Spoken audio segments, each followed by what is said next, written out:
From Cali to Tally, it's time to wake up. WarChant.com is your ultimate Seminole sports source, and this is Wake Up War Chant. Now here's WarChant.com's Aslan Hudjavandi and Corey Clark. Go, go, go, go, go, go. And on the count of three, go. Wake up! What's up, everybody? We're here. Midtown offices. Corey and I both in the house. Corey, how are you, man? Breathing heavy, all right? I'm good. I just got done with a 5-mile run, so. Always those brisk jogs to start your day. Yeah, I ran over here. You know that. So, yeah, got to cool down a little bit. Appreciate the water you gave me so I can hydrate. Now I'm ready to do a show. How big of a drag is it covering a 4-5 football team, Corey? I mean, it's a pretty big drag. Not that we're complaining about our jobs. We're thankful and appreciative that we get to cover sports for a living. No, but I mean, I think people can relate. It's the same thing as like getting up on a Saturday and being like, okay, well, here goes this. Let's see what they look like this week, but I'm not expecting anything. The season isn't nearly as fun because there's no real joy.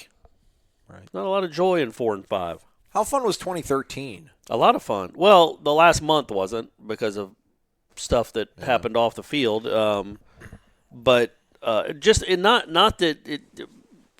Not that people aren't allowed to report on news, and he was a very famous person, but it was a constant barrage for a month. But the first 8 or 9 weeks was a lot of fun. That was a lot of fun, actually.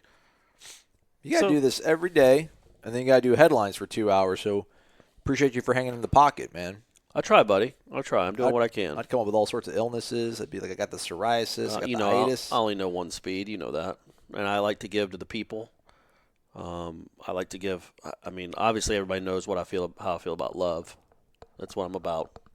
But also, I just like to. I'm a giver and a lover. That's not what Shanna said. I mean, Shanna listens to this show. By the way, she texted me 2 days ago. She's like, "Good Lord, you talk a lot on that show." Like, well, I don't have Jeff Cameron taking every other sentence like he does on headlines. But yeah, I do. I apologize to listeners. Sometimes I get on crazy long. I think what it is. Your stuff makes sense. So, like, when I talk too much, I feel like I want you to stop me because I think I'm gonna. Well, see, I was about to say the same thing about me. Is like I think sometimes I talk so much because I don't articulate well, and I'll catch myself contradicting myself in the middle of like a paragraph and be like, well, now I got to explain why I contradicted myself, and it just goes on and on and on. So I apologize, folks. I'm trying my best. I'm a writer. That's my profession. I'm trying to get better at this. What did we learn? Did we learn anything on Wednesday? These are offense. I don't know. Maybe it's the. I like the guy. I think Dontavius is a good kid. He's a good interview. Marvin's a good interview. Houston kids, man, they represent H-Town. Stay up. Harlan. I think Harlan's kind of a little bit over it. Yeah, but I thought he was fine. Yeah. I mean, I'm not offended or rubbed the wrong way by anything he does at all. It's just so no, we can talk about this defense. I mean, it's a technique thing. Apparently, he seemed pretty. He was rightly upset about the pass interference calls when he was asked about that, because in those particular plays, I feel like they did play that about as well as you can play. The 3 pass interference calls, it seemed like those are how you're supposed to play defense. All the other stuff, though, that ain't how you're supposed to play defense. And I don't know, man. It did seem like he's like, it was almost like throwing the way he answered questions was like just kind of throwing his hands up. Like, I mean, these guys are either going to get it or they're not. We can't dumb it down any more than we already have. I mean, he did say that they've dumbed it. You said it again. No, that was a direct quote. So, it is what it is. Hey, man, do you hear that? Do you hear the galloping? Off in the distance I hear it. Yeah, it's getting louder. It's getting louder. It's a Renegade Express, man. Let's do this, Corey, so I don't have to think of weird questions because everybody else is going to ask questions. My gosh, Renegade's Revenge is starting us off today. That's the name of the poster. Man, he's got like 2 questions back-to-back, long paragraphs. Apparently his name is Adam from Charleston. Are you Charleston or are you a Savannah guy? I like both. I don't feel like it's like Pepsi or Coke. I think you can like both. They're different. Savannah maybe I have a little more loyalty to since I'm a Georgia boy. But I've been to Charleston, and I like that a lot. I like Charleston. Did ghost tours in both. Okay. I feel like the one in Savannah I did with Stephanie. By the way, happy 40th birthday. I don't know. Am I supposed to say that? It's a big deal, right? 40th, you're supposed to announce that. Happy birthday. Happy birthday. I don't know what age she is, but happy birthday to Stephanie. Doesn't look a day older than 28. Big shout out. I was going to say 22. That's crazy. Looks like my daughter. Oh, ow. Probably not. No. Ew. Either way, happy birthday to her. But we did a ghost tour in Savannah, but it was like a ghost pub crawl thing. Oh. So you went to different haunted pubs. But weirdly, and I've been, because Shanna used to make me do that stuff when we'd go to New Orleans or Charleston or when we went to Savannah. Such a drag, that Shanna. Well, but no, it's like I never saw a ghost. Not once. Heard all these stories. Right. In New Orleans, they gave us the goggles, like the infrared, like the Silence of the Lambs goggles. Yeah. Didn't see anything on that one either. So I'm starting to think maybe it's all a ruse. All right, Renegade's Revenge starts us off on the Renegade Express on this Thursday edition of the program by asking any word on why, parentheses, how Marvin Wilson is not starting, listed as the starter. Yeah, we asked him. You did ask Harlan that. On Wednesday. And, actually, I need to get better. See, I asked him 2 questions, and he kind of evaded the first one. I'm like, well, he's not starting. He's a good kid, but he's not starting, and he's not. Yeah, maybe the question could have just been, why doesn't he start? I feel that's kind of confrontational, though. It is. Yeah, I don't know how you ask that. And the reality is, and Leonard Hamilton says this stuff all the time, like it doesn't matter who starts, it matters who finishes. Right. And he's going to get more reps. I mean, he got more reps than the other defensive tackles. He still gets the most reps. They want to rotate those 4 guys a lot. It just so happens that I would be of the opinion that because I'm a coach of a team that is always behind, always, never gets a lead, that maybe I would play my best player to start the game and see maybe if we can get a 3 and out, maybe hold him to a field goal. Maybe our team doesn't start backed up at the own 3. I like it. And so maybe I put Marvin Wilson in before they're down to the 1-yard line. To Corey's point, Marvin Wilson had 48 snaps last weekend against NC State. DeMarcus Christmas had 42.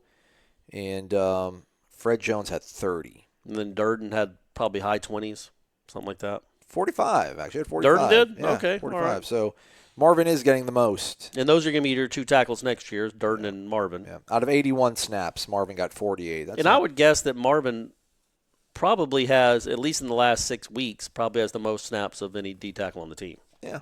So I probably should have looked at those stats before you popped off. Yeah, popping off at the mouth. Sorry, I'm just trying to help you guys out. All right. I think he's telling a story about his Notre Dame experience. He was a sophomore at Florida State in 2003, living off Tharp Street, Jefferson Point, if I remember. I actually lived at Jefferson Point when I first transferred up to Florida State. JP. Yeah. Those days were gold. Bowden's Knoll stormed South Bend on a dreary day in their classic all-white road alternates. Crifanzo hailed in a long ball from everybody's favorite guy to hate, California's very own Chris Ricks, Bunkley, Sims, Chauncey Davis, A.J. Nicholson. It was every season and every Saturday. Any day we could go into a formidable environment and demolish a quality opponent 37-0 as we did that Saturday 15 years ago. Was a great one. Hopefully there's a scalp leprechaun at the end of the Irish rainbow, but I'm certainly not betting on it. All right. Yeah, no, neither are we. Yeah, let's see here. Neither are we, Renegade Revenge. Yeah, the 20 best offensive linemen in the 2019 class really need to be informed of the extremely high likelihood that they'd start next season if they come to Tallahassee. Put it on blast. Fans, instead of complaining on War Chant, let those recruits know our situation on their max preps or huddle pages if possible. No, don't do that. I think that's fine. Just don't beg. Don't do that. Just maybe if you're a fan, you go to these guys' Twitter pages or Instagrams, I guess. Just send them a clip or 2 of the current Florida State line. They've probably already paying attention, but maybe a couple clips. Yeah. And they'll be like, you know what? Maybe I am needed in Tallahassee. I can go to Alabama and play in 2021. Okay, awesome. Or I can go to Florida State and play in 2019. There you go. He starts off with extremely high likelihood they would start next season, then ends it with, of course, you never guarantee a starting position. That breeds entitlement. So True. There you go. True. You go. All right, Enol. I feel like you should start promising kids some stuff to get them here. Promise them the world. Yep. Yeah. I wonder.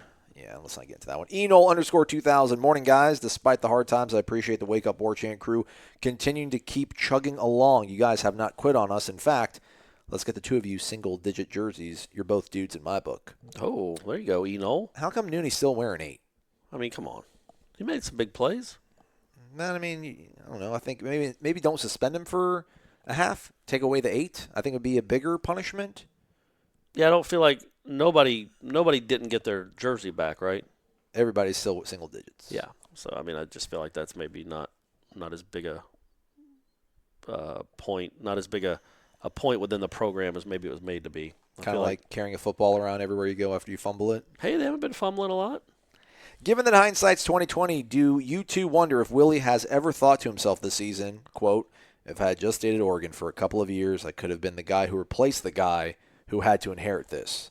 Of course, I know he had to jump before the chance at his dream job, given that the position has only opened up twice in 40-some-odd years. But nevertheless, have to wonder if he has thought that once or twice so far, and I couldn't necessarily blame him for thinking it. Also want to mention South Bend sucks. I was born and raised there and got out of Dodge as soon as I graduated high school. Don't blame Corey at all for not making the trip. Hashtag Sweet Home Bradenton, Florida. Sweet Home Bradenton. I will say, I feel like visiting South Bend for a day to watch a football game in that stadium and that campus is probably pretty cool. Yeah. Living there, yeesh. Yeah, I mean, if you're a Notre Dame student, sure, I guess, but the town is the town. It's kind of dreary. It's in Indiana. No offense to Indiana, but it's kind of a dreary town, not great weather. It's gray. I always think, when I think of South Bend, I think of gray. Yeah. Not a nice gray, like a sad dark gray. Not like 50 Shades of Gray, but a dreary gray. Do you ever wonder if Willie is thinking that to himself? Like, man. No, I think he's a confident enough guy that he thinks that it's his dream job, and by 2020 he'll have this thing right where he wants it. Something we talked about on headlines today, though, was I think somebody asked us what Texas A&M fans think of Jimbo, and I said I don't think they're worried that much about the 5-4. I think maybe what would give them pause is what's going on at the program that he just left. And then I was thinking about, okay, well, what's happening in Oregon and South Florida? In Oregon, it was just one. It was a blip. Now, he did get Cristobal there, right? Or did he inherit Cristobal? I can't remember. No, they brought him. He brought him in, right? Yeah. And Levitt. I think the AD there was a lot of sort of, you should hire this guy. You got to get this guy. Yeah. You got to get that. We're going to give you a chance, but bring in these guys. But if South Florida right now was 2-7, that wouldn't be I feel like Florida State fans would be rightly, what kind of program did he leave behind when he left? I think that's something to worry about. But I do think what I'm saying is I think he built South Florida for the long haul. They're whatever they are, 18-3 since he left. And so I again, he's proven he can do it and make it sustainable. But he just hasn't done it here. Yeah, give him time. Have they finally lost USF? Yeah, I think they lost this past week to I don't know who they lost to. I think they got beat badly by someone too. Maybe SMU or somebody. Ew, you can't be losing to SMU. I think they did. Sonny Dykes getting that thing turned around in Dallas. I could be wrong though. I can't remember.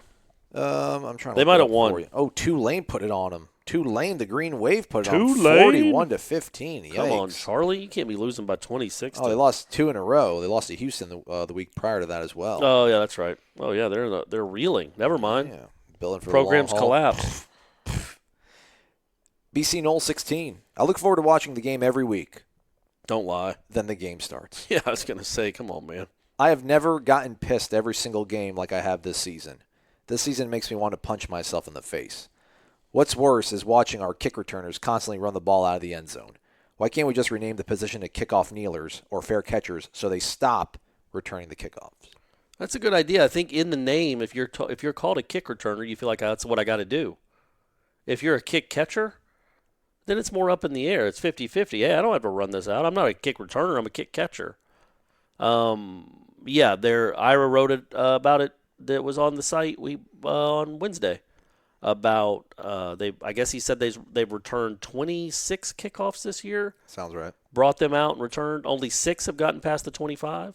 Right. Meanwhile, 9 have started inside the 10. Yeah. And the only one they got to the 40, they've only had one they got past the 30. And that was the last one against NC State when they were down by a gazillion points. So the kick return team is awful. Special teams in general is awful. And Willie needs to make sure that's not the case in 2019. And let's get you some caffeine. Sip up on some of that. You know what else? I heard somebody, I guess this is true. I have no way to disprove it, that special teams accounts for 18% of all football plays. That seems about right? Well, punts, extra kick points. return, all of it, 18%. So, I mean, that's roughly, if I'm going to round up, that's 20% of what you're doing. and you're awful at it. You are the worst in the country at it with good athletes. That's what's so perplexing about it. And for the whole give these people time crowd, they're learning a new scheme crowd. They're not learning anything new on special teams, really. It's all pretty clear cut and straightforward. You don't block people in the back. And they still block people in the back. They take people to the ground and then punch them and then get a second penalty on a play. They get tackled at the 14. They don't know when to get in front of the. So I mean, these are the things. They also don't cover well. They don't cover punts well. They don't cover kicks well. They don't. And they had a punt blocked against Virginia Tech that turned that game around too. Yeah. But hey, new schemes. K. Jambekar won. I think I totally butchered your name, and I just tried to go over it quickly so it wasn't as painful as hopefully it was. Good morning. I'm Kadar. He actually spelled it out to give him a pronunciation for his name. Kadar. What up, Kadar? I'm from Kadar, you're on our radar. Hey-o. I'm from Tribeca in New York City. Love the podcast on my morning commute. This is my first time posting. Maybe him and Gibby can hang out. I don't know where the East Village and Tribeca are in relation to each other, but link up, guys. I feel like it's just a subway stop or two away. Definitely. Hey, a little bit of trivia.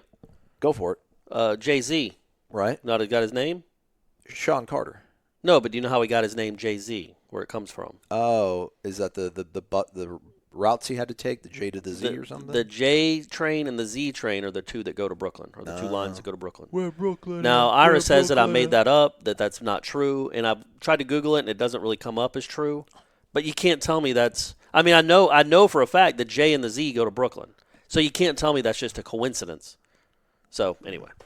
Well, I mean, his name is Sean Carter, I think. So, I mean, it's not like there his initials are. Yeah, it's not like he's Johnny Zipper. I mean, his name is the Jay-Z had to come from somewhere.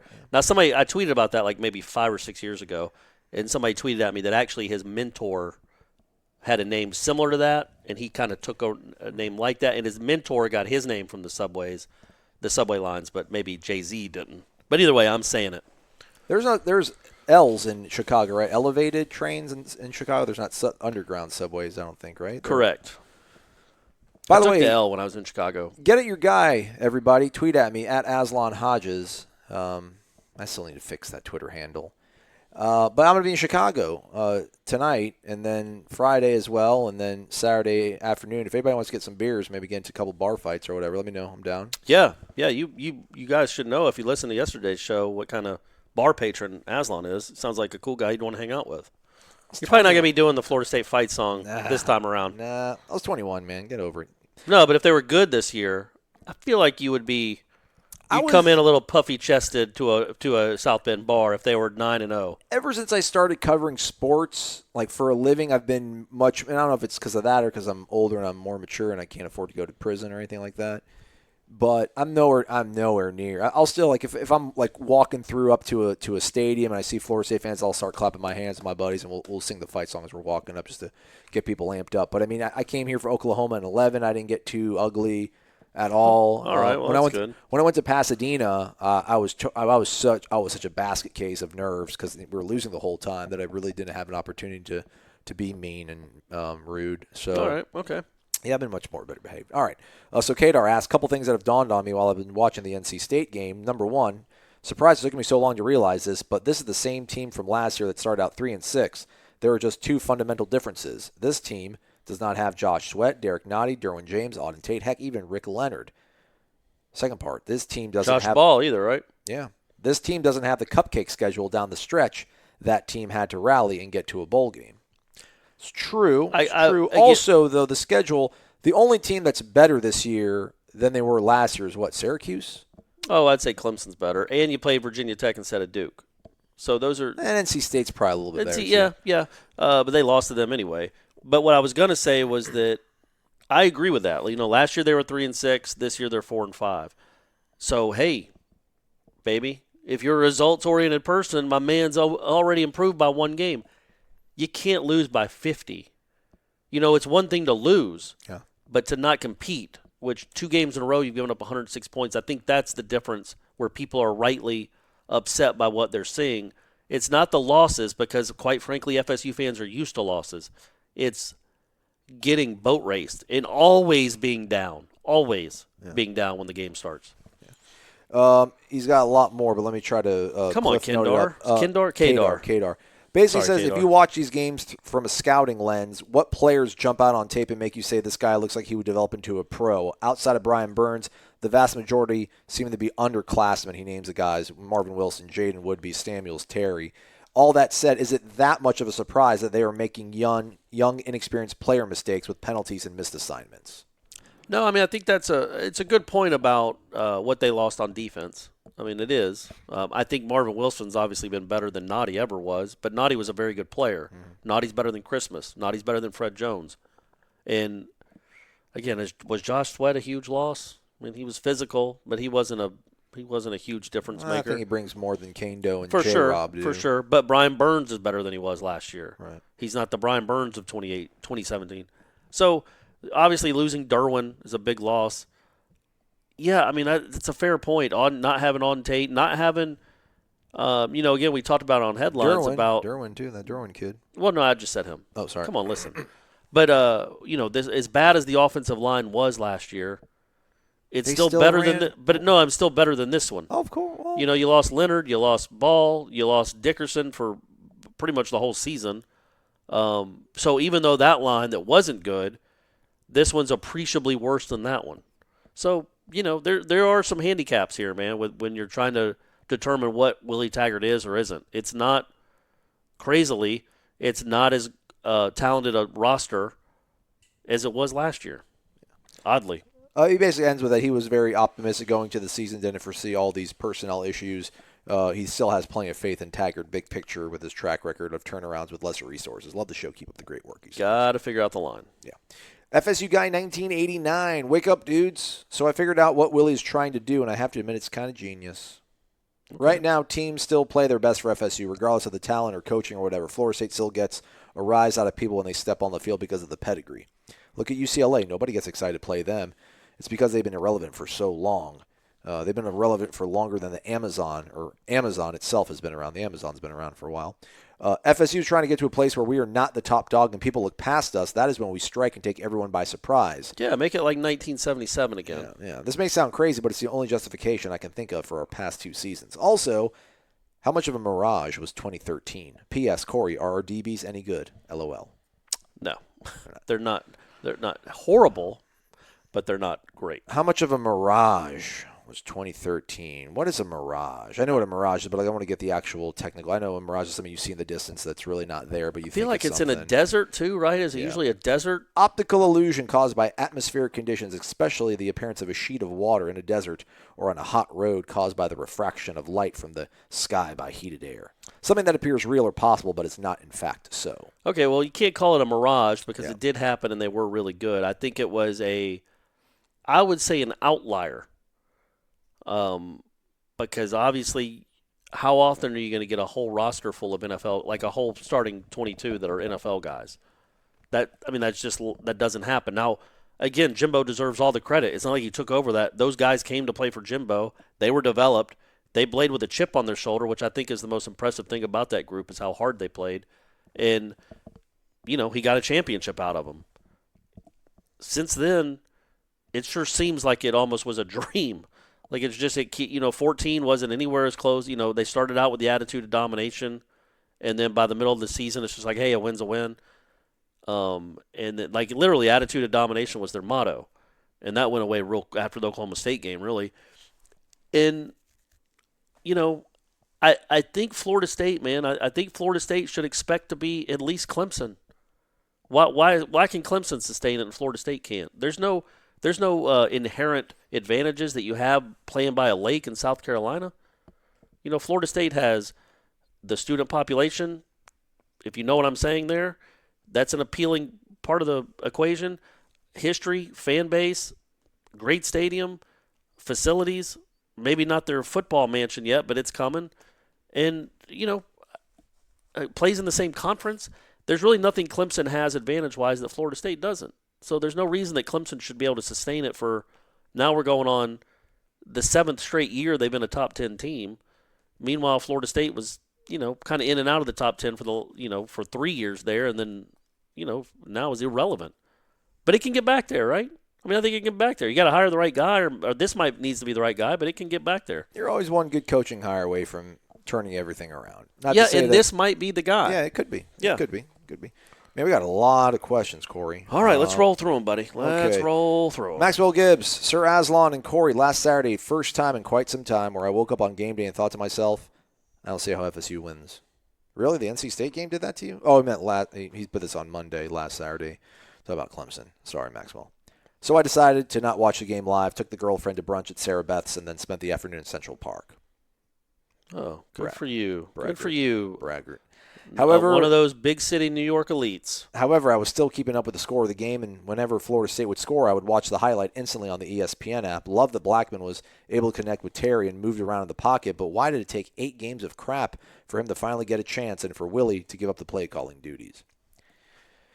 Yeah, I think hopefully that's more of a rhetorical question, Maxwell. Do you believe that Walt Bell is auditioning to be the full-time play caller going forward into next season? I would certainly hope so. I think so, right? Yeah, I think that's – I think – if Willie's willing to do it in Week 9, certainly be willing to do it in Week 1 of next year, I would think. I would hope. But if you're Walt and you take this job, and you know when you take this job day one, you're not going to call plays, do you still – I'm sure you still hope probably in the back of your head maybe one day he'll relinquish it to me? Or absolutely. Is it something where Willie's like, listen, I just think I got to call the plays for now. Let me get this thing rolling, and then I can step away, and then you can take the momentum and keep rolling with this thing? I don't think it took a lot of convincing to get Walt Bell to come to Florida State from Maryland. I don't think he had to explain any of that. But I'm sure Walt Bell in the back of his mind was thinking eventually, if I'm here long enough, I'll get to run the show for at least a year until he hopes he becomes a head coach somewhere. Now, if he keeps running an offense that is 127th, 128th in the nation in rushing. Running an offense that can't run. Yeah. Then it might be a little while before he gets that head coaching gig. Question, though, I don't want to spend too much time on this, but is it fair to ask why it did take 8 games to at least? I don't know. Was there any moment where you could say we got to take Francois out? There were moments, right? First half of Louisville, but then he comes back and rallies you in the second half. So yep. He was kind of the Paul Johnson, as they were joking around on the War Chant Report. There's a couple coaches where it seems like whenever their job is really on the line, they find ways to salvage things. There was a couple moments, I guess, there with DeAndre where it seemed like maybe you'd want to go to the bullpen, but then he'd be able to pull the rabbit out of the hat. And then he played a really good first half against Miami. I think that maybe also kind of buoyed him for a little bit. Yeah, I think if you looked at it objectively, you couldn't pin any of this really on Francois and say that's the reason they're losing games. So if he's not the reason you're losing games, if he's not the reason you can't run, then is it fair to pull him? I think anytime we've talked about it, number one, he can't move, which hurts. But also, we just talk about it from people like, man, just what do you have to lose? Yeah. Look for a spark. Well, maybe Willie doesn't think like that. Most coaches don't. Of course. To me, it looks like hindsight being 20/20 now and seeing what he did against NC State, sure, you could say he should have done that against Syracuse. But, there's no guarantee that it would have been any better. In fact, I think all of us kind of agree that not much would change. Yeah, I think Francois would have thrown for a bunch of yards against NC State too. I think there are a few plays in that game that who knows? Maybe they beat Miami if James Blackman plays that might whole be game. right. That's the one game. That's the one game for sure. Or maybe he throws a couple bad picks and it's not a game. You don't know. But the fact that Francois turned it over twice in those pivotal moments, that's what makes you think, okay, if Blackman was in there, maybe it would have been a little different. And, again, he can just move a little bit. And when I say maybe he should start the rest of the season, which he apparently isn't, it's because I know the guy can move. And Francois moves like B. Arthur. Who will be the leading scorer for the basketball team this season? I'm going to say Trent. I'm going to say Trent. I was going to say Terrence. Okay. It's a good problem to have, though. I think, again, last year I think they had 7 guys average 8 points. I think it's going to be a lot of that again this year. If football goes bowling somehow this season and ends up back in Shreveport, I totally think it's fitting that Corey has to cover the game just by himself. How about those Lakers, Aslan? That's not nice. Is this all Max Gibbs? Yeah. There were quick questions. Questions. We don't have to spend a lot of time answering. These are quick hitters he's doing. We just have to you can laugh. Sorry, you can laugh off the Shreveport thing. How about the Lakers? Yeah, I don't like them trying to get rid of Luke Walton already, but they'll be all right. They're going to make the playoffs. Conway T 4811. Player discipline. Will Willie toughen his stance to make players fall in line? Haven't seen it yet. Why should we expect the special teams to play disciplined and tough when no other group does it? Defense now plays much like special teams. Good point. Should we fire Barnett since his group looks like trash the last 2 weeks? I mean, Willie. But the special teams has looked like that the whole season. Yeah. The whole season. And again, I think people understand there's some decided disadvantages that Barnett has, that Greg Fry has, that Willie and Walt have as play callers because of the personnel. You have no disadvantages when it comes to personnel on special teams. It's not like NC State's running out incredible athletes that know the system, and you don't. There's no excuse for how bad you are on special teams and how undisciplined you are and how you always start at your own 8-yard line. You have the worst field position in the country. That's almost directly related to special teams. Not all of it, but a good portion of it. And another thing, too, I think since Willie smiles a lot and tries to have a pretty good disposition about him, there's this whole thing that he's, too much of a player's coach, too soft on the guys. I don't know. I mean, he's still, he suspended these guys after they got into the fights. We've seen him at practice raise his voice at guys. He's got a little bad cop in him. Maybe not as much as some people would like, but he's got some bad cop in him. It's weird, man, how much we judge on just exteriors. Like, you would look at the way Jimbo screams at guys and think, oh, man, he's a hard ass. He's not a player's coach. Man, he went to bat for those players to keep them on the team all the time. Yeah. Well, part of the reason there's a problem within the culture of this thing is the entitlement, because they knew their coach had their back no matter what, and there wasn't going to be a lot of repercussions when it came to this thing or that thing. I don't think Willie's like that. I think he's got his sucker, his lollipop, and he smiles a lot. But man, I think they know that they better fly right, man. If they don't, I think he's the kind of coach that if you don't get good grades, if he finds out you just didn't go to class for a week, I don't think you'd play. I really do think that, and I don't think the other guy was like that. And I'm not saying, when you look at college football, better, yeah. Well, no, I am saying the guy that won't play you because you didn't go to class is doing it the right way. Moralistically, that's a word, right? Moralistically? Moralistically is not a word? I don't think so. Either way, I think that's the right way to be as a person, but it might not be the best way to win football games. Moralistically is a word. Booyah. That just happened, folks. Get down black. Long time, guys. I'm just speechless about the whole season. I've just been evaluating everything. Can you guys ask Willie, are those runs like the 4th down attempt, are they read options? It always looks like as if the quarterback if he keeps it, he'll be gone for 60. Maybe not 60, but you know what I mean. Seems like JB wouldn't mind keeping it either. I just want to know, are they being called as straight run plays, or does the quarterback have the option to keep it? That's probably good. That's a fair question. I wanted to ask Walt about that, but he kind of got there were a couple of other people who were asking a bunch of questions, and we didn't have enough time to go through and get everything we wanted in there. Because Blackman didn't keep it at all, right? I don't think he kept it once. No. Including on that 4th down play where they were tackling Cam as he got the ball. Yeah. Bimini Bound, what up, man? I know the expectations are to win at Florida State, but is it possible that the terrible O-line and complete lack of run game has had a type of trickle-down effect to other phases of the game?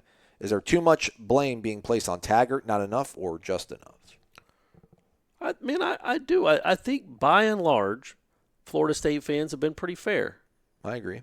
They're not the rational ones aren't calling for him to lose his job. They're upset that they saw their team lose by 50 points and completely quit and stop competing. And they've just given up 106 points in 2 games. That's enough that should upset you. What you want to coach at a place where the fan bases don't get mad about 106 points in 2 games?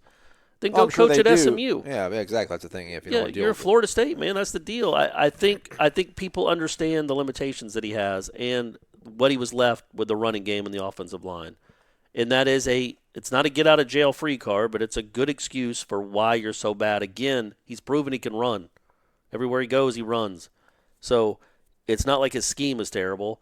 At the same time, it doesn't have to look like this, and I think that's where most people are, like me. Like, I'm not saying Willie Taggart's not right for this job. I'm not saying he can't win a championship here in 2021.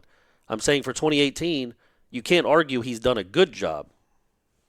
Yeah, well, we can't ever look at things in the present. Like I said, I think everybody's in this sort of rush to they want to keep all the receipts, they want to get all the screenshots so that if this thing gets rolling and he's 12-1 and 2020 thinking like, look what you said. Sure, but that doesn't mean he did well in 2018. Right. And nobody's blaming him for them being 4-5. No, I am, but I mean, I'm again. They were 3-6 last year.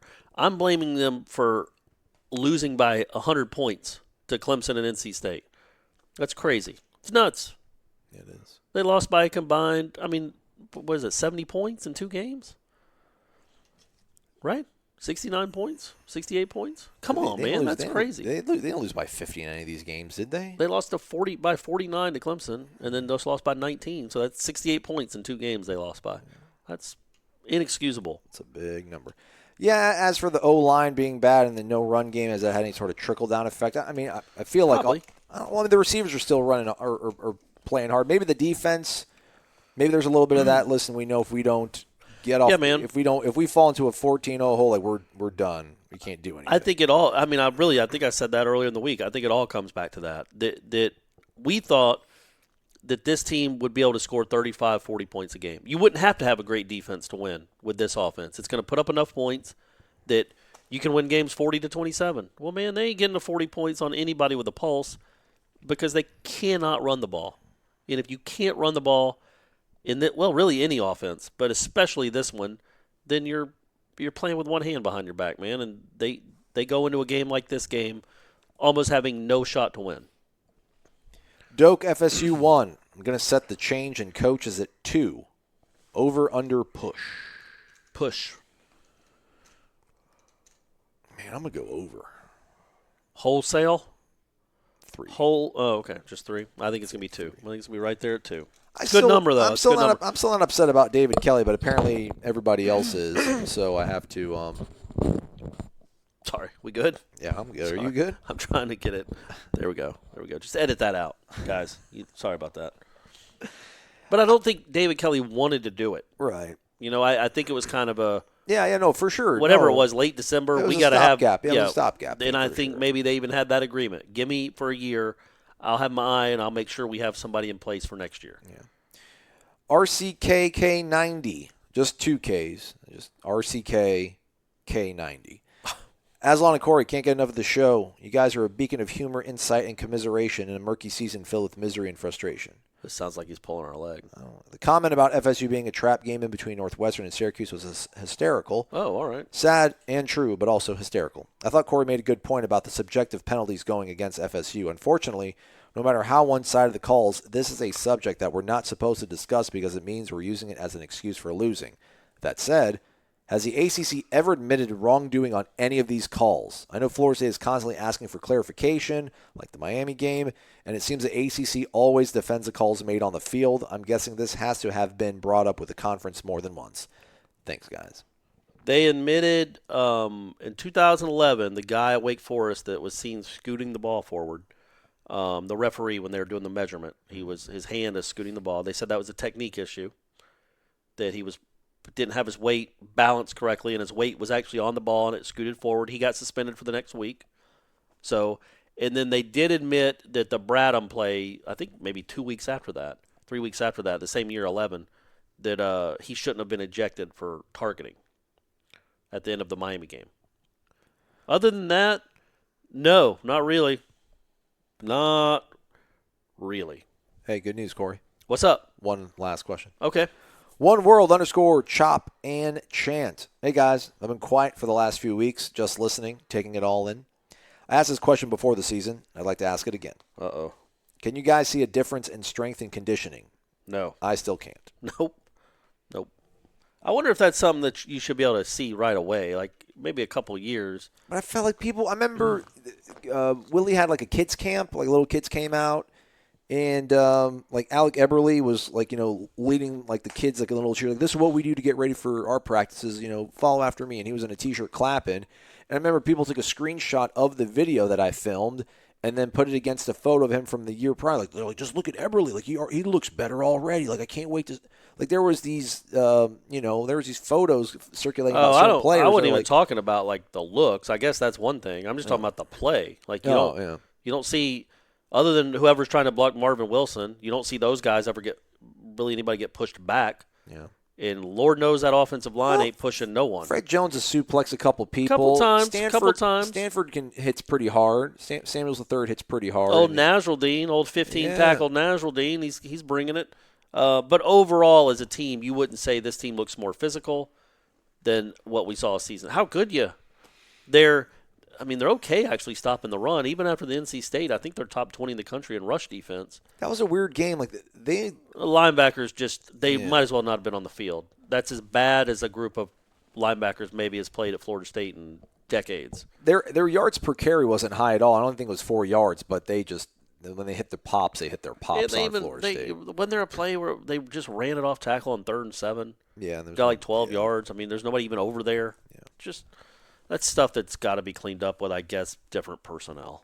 He says, One World Chop and Chanta, that we've been soft the last couple of years, and to me it still looks that way. I can see that we were much more aggressive on the defensive side of the ball, but we still seem soft athletically. I wonder, when you watch, and again, everybody that knows me, has listened to me for a few years or read any of my stuff, knows I'm not an SEC honk. I do not buy that stuff. SEC. The 2014 season was ridiculous. Just means more. But you watch Georgia, Alabama, and LSU and the way they play defense. Mm-hmm. And I'm not just talking about the D linemen. I mean, they fly to the ball and inflict pain. And Florida State should look like that. They should. They have in the past. In 2015, they kind of did. Thanks to Jalen. I mean, I think a lot of them followed Jalen's lead. But they did look like that. And they just, yeah, man, I don't know if I'd call them soft. But they don't come and just knock you on your ass. They don't do a lot of that. And quite frankly, I just think maybe it just goes back to the linebackers. They just don't have linebackers that send you backwards. They don't have guys that trigger, that fire, that make plays in the backfield. And when you don't have good linebackers, that kind of can make your whole defense look soft. But they're just always catching tackles, man. They still do it. They're just catching tackles, not ripping balls out. Not. Gosh, and when they do it in practice, it's not a very intimidating exercise when they're doing the whole. Man, that's why. The ball. Yeah, I know it's not. They're not. It's not. It's a waste of a few minutes. I hope in the next 3 games, if he's healthy, that we'll get to see some Amari Gaynor, because it still wouldn't burn a red shirt, and I want to see what that dude looks like. He looks the part, and he is mean, and they need a lot. I mean, I don't care if he's completely out of position, because the guys you have now are always out of position. At least that guy will come and bring the thunder. It might get kicked out of a game. Oh, well, man, you'd rather – you know what I like to say, and I've said it before on this show. What's that, Corey? I'd rather say whoa than giddy up. You know what else I want? A hunting dog. Don't need a show dog. Nope. Don't want a show dog. We ain't at the what's that thing Westminster? called? We ain't Westminster. We're not doing a little lap while people politely clap. Yeah. We're hunting dogs. We're going to pick up a dead bird in the field and bring it back to the camp. Do you eat birds? Do people shoot birds and then eat them? No, I think they just collect the ducks and mount them or something. I don't know. You mount ducks? They put them on their tailgate, like 10 of them. Yeah, like you side lived by in side, Mississippi. What do they do? I don't know. People shoot birds, right? The ducks. They shoot ducks. They go duck hunting. They don't shoot like birds. They're not out there like shooting crows. They shoot ducks. They go duck hunting. I thought people actually shot birds too, like in the air. I don't think so. No. Well, no, they shoot ducks in the air. Yeah, they're not swimming on the pond. They're not shooting cardinals. No, I don't think so. Or hummingbirds. That would be a challenge. Ooh, hummingbird. Shooting a hummingbird. That's something you should mount because that's impressive. Yeah. You get a bullet in the head of a hummingbird, son. That should be like That's how you get something you mount on your car. That's how you become like part of the sniper squad or whatever. Yeah, sure. So anyway, they need more hunting dogs. And they need to say they need to quit saying giddy up and say whoa a little more. And the most random thing to go out on, I did ask somebody. I think asked a few weeks ago about where's Carlos Becker.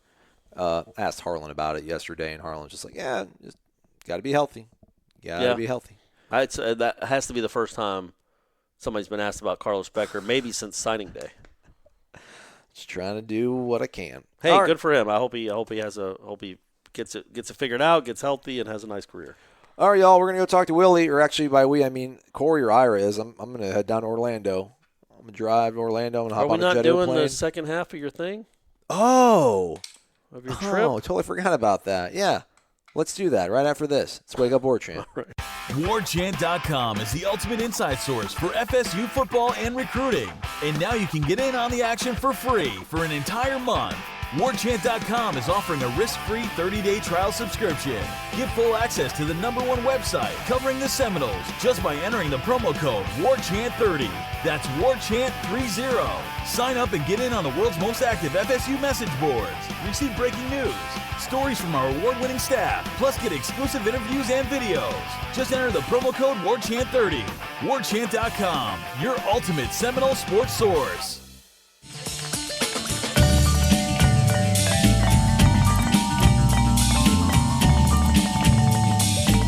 All right, Corey. Thanks for reminding me about that. My friends seem to be pretty happy with the way I told the story. Okay. I don't know. I think if I had a couple beers in me and we were just, watching football, I'm a good storyteller when I get everything around. I got to get the mojo on me. Did they remind you of things that you got wrong? They did say that the reason we split up into groups was because the JoJo guy, Ho-Ho, what did I call him? His name was JoJo. Sorry, blew his cover. He was blacked out and they had to carry him. Oh, okay. So some of us were fleet of foot and we left. We fit 5 dudes in the back of a Ford Escort, and our buddy Chris rode in the trunk. So that's what happened on that one. Anyhow, so we're up there. That was the first night. Okay, right. And the next day we wake up and we're like, let's go to Notre Dame. Let's watch a football game. So we park in whatever lot we parked at, and we all get out of our big old bus.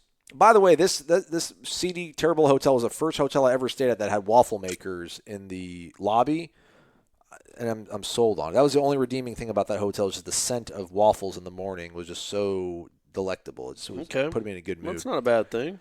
But anyhow, so the next morning, I don't know, some of the guys get brave, and I don't know who. I don't know if they walked back or they cabbed it, but they went back to downtown and grabbed our van. Because we parked it there. Remember, the fire truck blocked us in and wouldn't let us drive home. We had to walk home. So we had to go back and get the van. And I don't know who did, but I didn't. Because I always take too long to get ready. You talk about, am I the alpha? I'm not the alpha, but again, I'm the guy that I'm just picky and I'm always nagging about stuff and complaining. So they don't want to deal with it. So they just kind of let me get away with stuff. But anyway, so we get on the bus, and we get to the stadium, or we park somewhere far in the distance. But we all get out of the bus, and we're drunk and obnoxious already. I'm going to have photos of it on my personal Twitter account, Aslan Hodges. I'm going to do a little throwback Thursday with all the photos I have. Man, I got my long sleeve shirt, my jeans on. I got my Chris Ricks jersey on over it. I got my Bobby Bowden hat. I'm ready to rock. Everyone's got Florida State regalia on, all of our buddies, and we're being kind of loud and obnoxious, even in the parking lot. Again.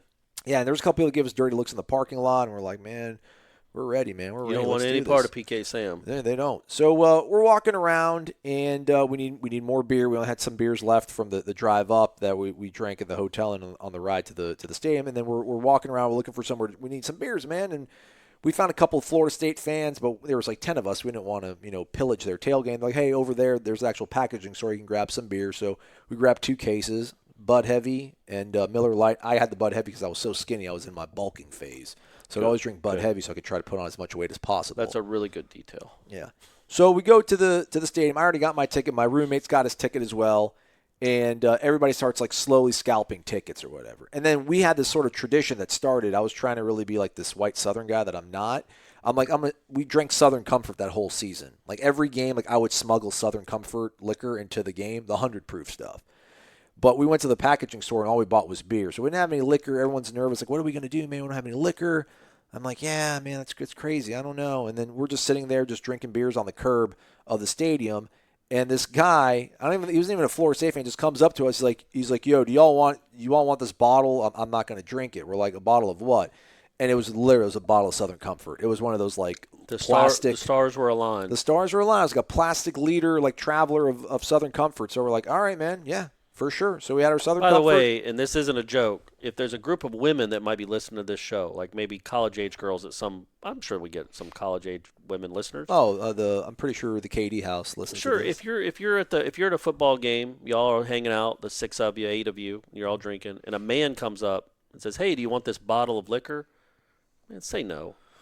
But it was sealed. But it's a good point. Good advice, I feel like it's though. good advice. Good advice. It's good advice.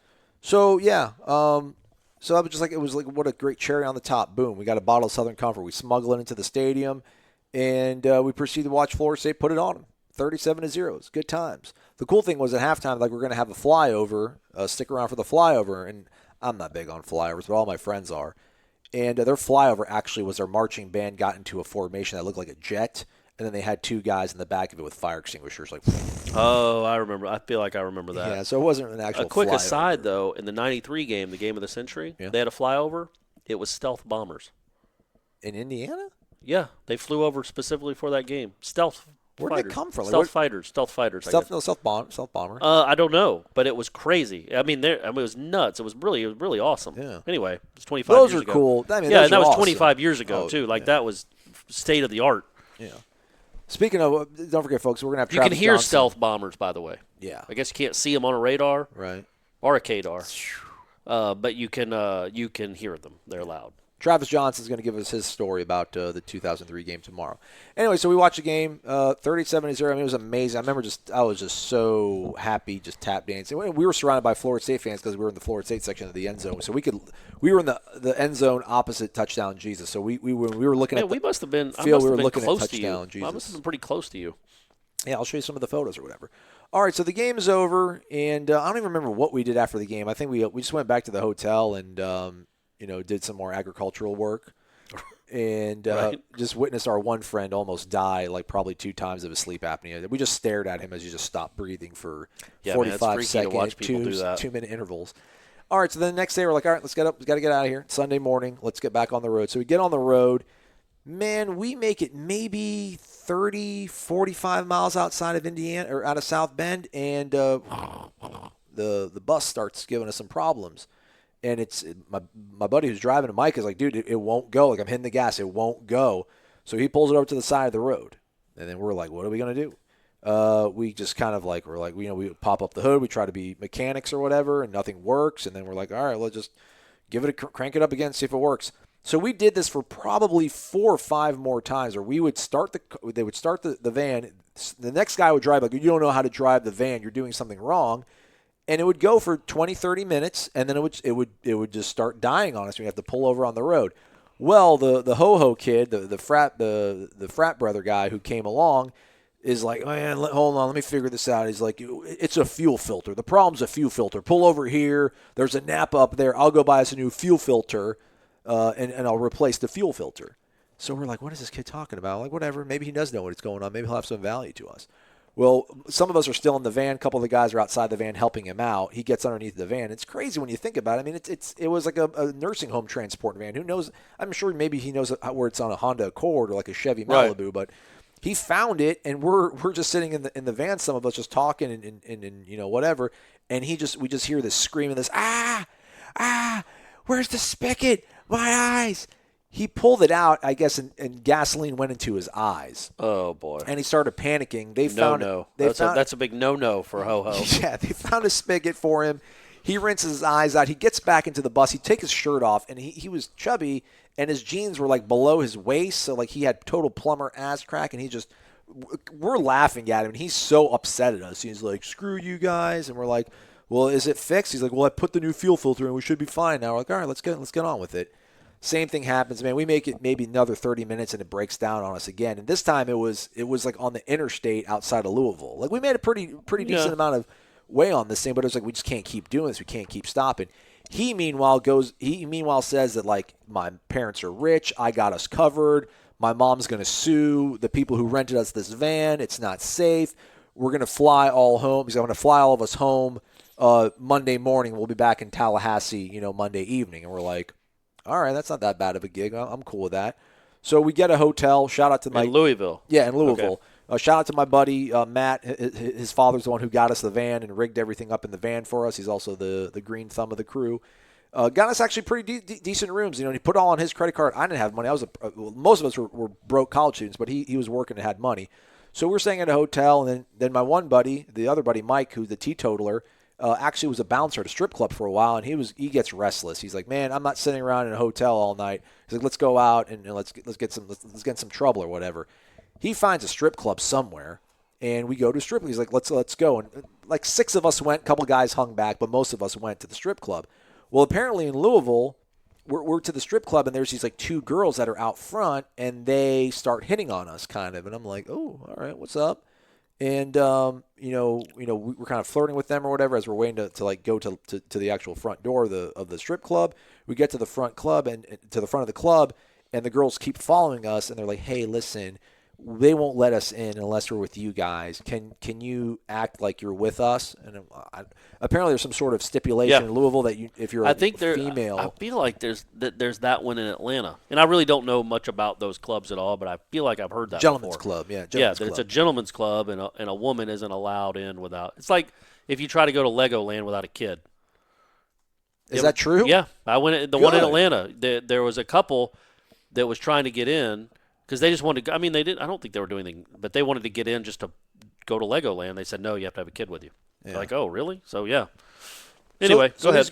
These two girls, and they're cute enough. We're like, sure. So they come with us to the strip club, and again, like I'm broke. A lot of us are just kind of like jaded about what's happened with the whole bus situation and not being able to get home. We had class on Monday, et cetera, et cetera. And we're just sitting there, and my buddy, whose idea was to go to the strip club, the one that got the nickname The Nose, also got the nickname Tips, because he would look at us with this disdain, like, you guys are so cheap and so boring. He would just get up, and these girls weren't that good looking. We're from Tampa. We got really good strip clubs. He would just walk up and just, like, pull out 5 singles and just throw a wad of money on the stage and just walk away. Like, it wasn't even like a nice, like, here you go, like, good dance, right, honey. He would just throw money, and he'd be like, you guys are the worst. You guys are so cheap. You can't sit here and not give them any money. So we're at the strip club with the girls, and then I do agree with that. By the way, if you're going to sit there at the stage, at least give her $1 or $2. It was Monday. It was Sunday night in Louisville, man. Yeah, all right. It wasn't like prime real estate. So anyhow, we're like, all right, man. Night's over. Let's get back. We have early flights in the morning, and they're like, well, can we come back and hang out with you guys? We're like, yeah, sure thing.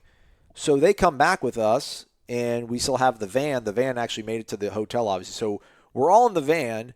And there's probably 5 of us and then the 2 girls. And it's probably a really good Me Too story maybe, but it wasn't going to go down that path. But something could have probably happened, except for what happens next. So we're all on this bus. We pop open the little sunroofs in the back of it or whatever, and we're imbibing the agricultural products. And it's going good. Like, a couple of us are flirting with the girls. They're feeling out pretty good, but Ho-Ho's being really creepy and handsy, and it's like, dude, back off. Like, this is all going to work out fine. You just sit down and don't do anything and don't screw it up for the rest of us.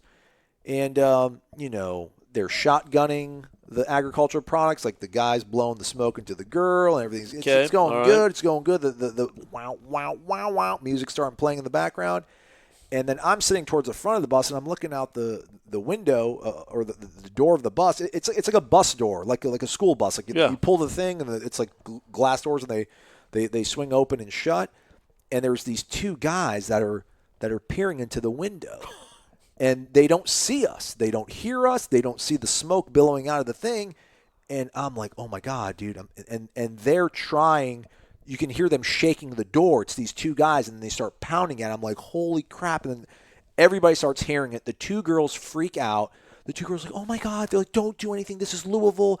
They can have guns. Don't do – no one say anything. And I'm just like – I'm like, what the fuck are we going to do? And then the guy who brought the frat brother, who's a little bit crazy, and then my buddy who had the headbutt guy, they just go ballistic. They're like, they just go like into a war cry, and they charge to the front of the bus, and then I run behind them, and then these 2 homeless guys are trying to break into the bus, just totally freak out, and they run away.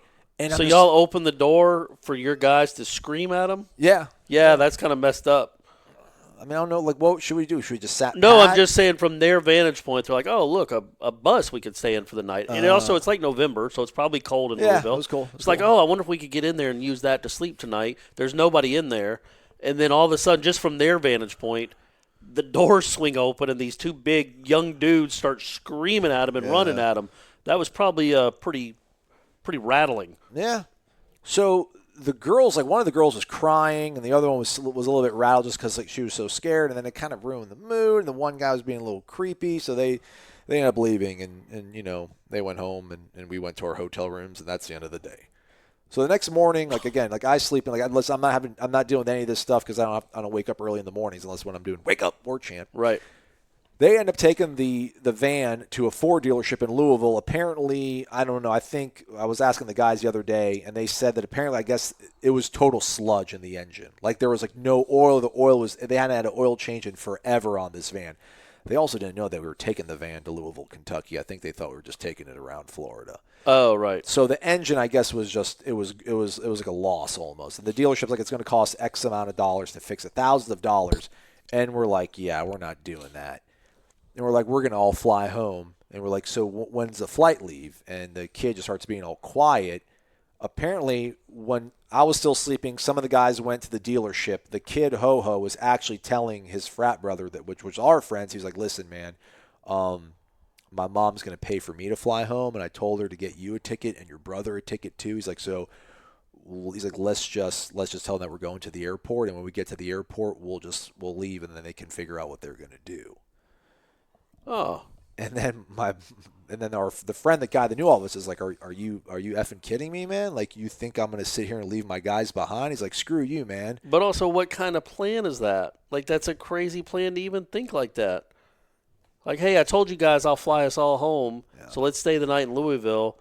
Hey, man, let's just you and me go home. Yeah. Like, you still have to live life. You still have to live in the world. You're still going to have to see people again. Yeah. Well, I don't even remember seeing that kid after this trip. But his buddy would have. The guy that brought him. Yeah, the frat brother. Yeah, for sure. Yeah. So, anyways, we all go to the airport, and we know it was some of the guys knew. I don't think I knew at the time, but it was a really awkward drive to the airport. We ended up, I don't know how we got to the airport. I think maybe one guy rented a van, picked us up, and then we went back to the airport. Anyhow, we rented like 3 minivans. We dropped him off at the airport on the curb. He flew home by himself. We had like 3 minivans, and we stopped at White Castle for the first time ever. And we drove. I mean, we just drove straight from Louisville back to Tallahassee. Nothing really that crazy happened on the drive down. It was pretty uneventful. But then when we got back to Tallahassee, so all this happens, like we get into this crazy fight in South Bend, Indiana. We watch this epic game, and then we have this nightmare trip on the way back. We're pulling over every 20 minutes in the middle of rural Indiana. End up in Louisville at a strip club with these girls that we don't even know. And the homeless guys try to break into our bus, and then some guy tries to pull some sort of cross, behind our backstab move on us to leave us stranded there. And we're like, man, we are home finally. Let's just get home. We get to Indian Village in Tallahassee, and there are literally probably 10 different law enforcement vehicles in that neighborhood, lights flashing, police officers on foot, guns in hand, just walking and prowling. Like, we pull into the neighborhood, they get in front of us, and they're like, hands out the window. We're like, what the hell is going on? Like, they had like a manhunt going on. I guess some sort of suspect escaped. So Wyatt custody around there. It wasn't Wyatt. This is before Wyatt lost it all. Oh, that's right. Wyatt was 2004, right? Yeah. So we arrived back there, and we're just like, yo, like, we just pulled into town from Louisville, Kentucky. Then they're like, all right, like, who lives here? We're like, I live here, 1360 Warrior Way. That's me. And they're like, all right, you're fine. So it's like, after all that, we get back, and there's this whole ruckus of like police officers and with guns drawn. Wow. I'm like, man, I just want to go home. I just want to go home in my bed. And we finally made it back. And that was that trip, man. That was the trip. And then I think the next weekend was Clemson, and then it all came crashing down. Number 3 Florida State lost to. And the kid who actually got Darnell Dockett ejected, got into a fight with him, is actually a kid that I grew up with and went to high school. That was a crazy ejection, by the way, if you remember that. It's like all he did was barely push him, and he got ejected. It was nuts. But, when you tell me that in hindsight, though, the kid that flew home, him just flying home isn't a big deal. Still kind of a punk move. It's kind of if everybody else is in it together, but he wasn't part of your crew. And but we let him hang out. I mean, I got you. Hang out, but like, come on, But to offer, hey man, me, you, and your brother, let's all 3 of us fly home and leave. That's nuts. Yeah. Just him being like, man, I don't want to do this. Yeah. I have the means, right. Or my parents have the means. If it's all right with y'all, man, can I just fly? I'm just gonna fly. Yeah. Sorry. I mean, he tried to fix it. He tried to hoodwink us though. Like, but he also tried to fix the car, with the fuel filter. Fuel filter that didn't work. So I could see why he maybe wanted to fly home. So he would have flown home. If I had the means. Yeah. I don't know. No, I wouldn't love my friends. But if I was with a whole bunch of people, I did. If y'all all could have done it, yeah. So anyways, the postscript to it is that van got left in Louisville, Kentucky. The rental place actually tried to sue my buddy and his father for, not returning the van. But they paid everything with like American Express, and American Express like got their back on it. And I don't know what happened. That place is out of business. They went out of business, I think, within the next like 6 or 8 months. I worked with a guy at the Democrat who I won't say who, but he was late for a flight. I didn't even think you could do this. He was late for a flight. He pulls up to the terminal at the airport, leaves the keys in the rental car, and leaves the rental car running. The guys, the security guards go, "Hey, man, what are you doing?" He goes, "No, I'm just going in for a second. And then gets on a plane, flies home. Really? Yeah. And I think it ended up being like a $350 charge. But, better than missing your flight. Missing the flight, yeah. So I don't even think that's a pot. I feel like they shut down the airport for stuff like that. Yeah, a guy leaves a car running and runs into the airport. So, anyway. BRB. Yeah. Not really. All right, man, I'm done with my story. Anything you want to add about 2003? Or you've had No, man, I need to go take a nap. I love all of y'all. Travis Johnson will talk to you guys tomorrow, and we'll try to as well. Thanks for listening, folks. Take care.